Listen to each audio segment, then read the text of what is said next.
Essa é a etapa que eu particularmente mais gosto. Nela, entramos no planejamento estratégico da amostra, onde se deve ser muito detalhista para poder prever todas as questões possíveis. Para isso, temos que trabalhar junto com a curadoria na construção desse mapa de ações. O curador estuda e cria o enfoque da amostra. Ele prepara uma lista de artista e de obra. Com essa lista na mão, a produção começa a estudar e a entender quais são essas obras e que tipo de necessidade elas vão precisar. Onde elas estão, quanto custa para trazer ou para reproduzir. Precisamos pegar todas essas informações e transformar isso num sistema onde se analisa e planeja a viabilidade de fazer ou de trazer essas obras para a mostra. Algumas vezes o projeto já tem um custo total fixo e aí a gente tem que tentar nesse estudo fazer e se enquadrar dentro desse valor. Outras vezes a gente faz esse estudo, né, de quando custa, onde está, para se chegar a um valor e dentro desse valor a gente vai discutir com a curadoria, com o contratante, enfim, com as pessoas, agentes até agora envolvidos, o quanto vai custar fazer esse projeto. Quais são os 3 eixos de planejamento? Eles são a construção de um cronograma, a criação de uma lista de artistas e obras e uma planilha financeira. Bom, primeiro eu vou explicar o cronograma, né? Nesse cronograma, a gente deve lançar todas as ações que vão acontecer na amostra. Absolutamente todas. Qual é o ponto principal nessa etapa? É entender a data de início e de fim dessa etapa. A gente, por exemplo, vai lançar as reuniões de pré-produção, a chegada das obras, quando se inicia a construção, todas as etapas de produção, a contratação de equipe, quando inicia a montagem, quando termina a montagem, quando vai ter a coletiva de imprensa, quando é a abertura, quais vão ser as ações paralelas e quantas vão ser, quando é a desmontagem e quando é a entrega do espaço. Além disso, temos também o cronograma da entrada das pessoas nas equipes conforme o projeto vai avançando.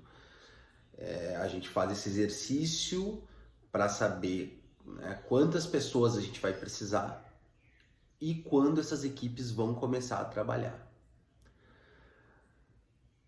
Onde é a maior atenção nessa etapa são nos prazos de execução e a análise da sucessão dos eventos ou das ações deste planejamento prévio, para entrega até a entrega do espaço ou para quem está emprestando a obra, por exemplo.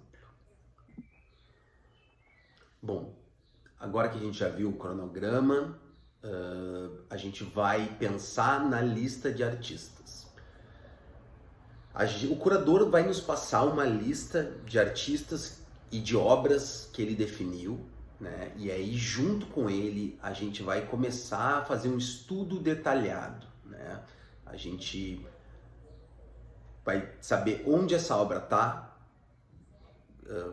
o quanto tempo ela leva para chegar, como a gente constrói, que materiais a gente precisa, quantas instituições a gente tem que falar. E aí a gente começa a agrupar essas obras em subdivisões. Por exemplo, a gente agrupa, assim, essas são as obras que a gente vai pedir empréstimo. Essas são as obras que a gente vai precisar imprimir aqui.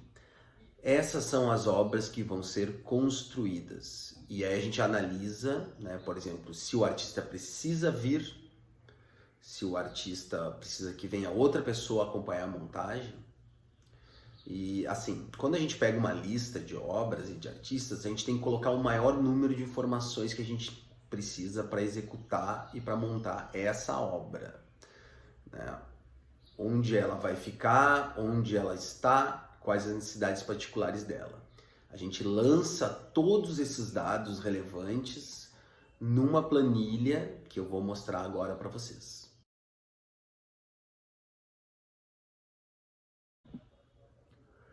Bom, agora que a gente já tem todas as informações de cronograma, a gente já tem uma lista de obra e de artistas formada, nós partimos para a etapa de criar uma planilha orçamentária.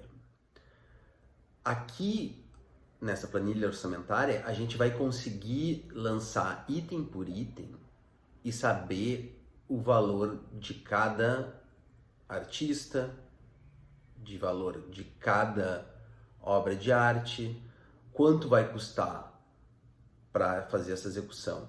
A gente também tem nessa mesma planilha o custo da formação de equipe, né? O custo da adequação de espaço, o quanto custa para fazer a execução dessas obras. Qual é o custo da ação educativa, quanto que a gente pode gastar na comunicação, qual é o cachê que as pessoas vão receber. Então, a gente acaba também descobrindo qual é o tamanho da equipe que a gente pode montar. E alguns desses custos a gente acaba precificando pela nossa experiência e outros custos a gente já está começando a coletar orçamento, né? E já está fazendo as previsões e construindo, né? Fechando esse mapa completo de tempo, do que vai ser mostrado e quanto as coisas vão custar. A gente juntando todas elas, a gente faz uma reunião e apresenta esses custos, né? E aí, estando dentro de um orçamento que está previsto, aí tudo bem. Mas se os valores ficarem fora do previsto, é nessa etapa onde a gente começa a criar um embate entre o desejo da curadoria e a produção. Por quê? Porque a produção diz que o valor está passando do que a gente pode gastar. E, por exemplo, o artista, o curador quer trazer uma obra de arte por transporte aéreo de uma obra que é muito grande e vai ter um custo muito alto. Aí cabe à produção alertar o curador que essa obra específica está com um custo muito alto e talvez propor para ele uma alternativa. Por exemplo, reduzir o custo em outra obra ou abrir mão dessa obra ou abrir mão do artista. Essa parte é uma parte bem delicada, né? Onde algumas ideias iniciais começam a tomar outro rumo, começam a tomar outro caminho devido a não ser execuível, né? Por uma questão financeira. E então essa etapa de planejamento é onde a gente pega as ideias e transforma elas num plano de ação e execução. E baseado nessas 3 guias que a gente falou, a gente vai acabar usando elas em todas as etapas futuras.